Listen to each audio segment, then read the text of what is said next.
memorable moments? Marami. Marami embarrassing moments. For example, kasi doon, lahat sila ng PAs and everybody, merong mga radyo. So, lahat nire-report. Kunwari kung saan yung Cornerstone, kunwari doon ang standby area ako, doon sa office ng Cornerstone. So, pag lalakad na ako, tatawagin na, pupunta na dito yung set. Nakaradyo lahat yun. Ruby, as in, up to the last detail. Ruby is walking now towards the studio, about how many minutes, gano'n, the very detailed. And bago pumasok sa studio, merong tinatawag na yung craft service. Craft service, isang mahabang table yon na nandun lahat ng snacks. So lahat ng mga mapapabog, chewing gum, chocolate, chips, lahat. And mga cold cuts na mga nakapakil, may mga gano'n na nakikita ko lang kahit na dito, wala sa atin. Kaya kung meron man dito ang mamahal, yung gano'n. So, bago pumasok, lagi ako nagbubulsa nga dun sa apron. Ruby is just getting... So pagpasok ko ng studio, you have in your pocket, oh, no, how did you find out? Yung pala nire-report.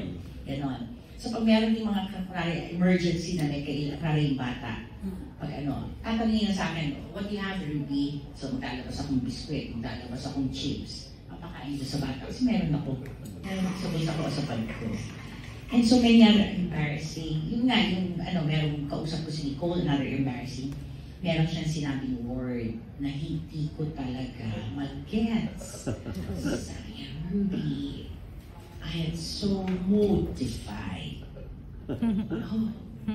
Kasi lang yung parang oh God, I'm so mortified. Excuse me, just have to, get something. Tayo ako. Kasi I went to my, anak, i-google mo nga, ano daw yung mortified? Ano nga? Mortified. Mortified.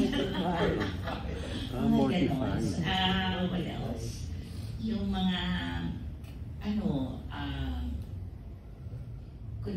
not embarrassing. Ito, mga gusto ko itong mga anecdotes. Yung, kunwari yung eksena, magsaserve ako ng pizza. Okay, that was in the scene. So, 200 pizzas ang naka-standby. Yes. Bilangin nila, ilan na uwi ko doon. Hindi yun.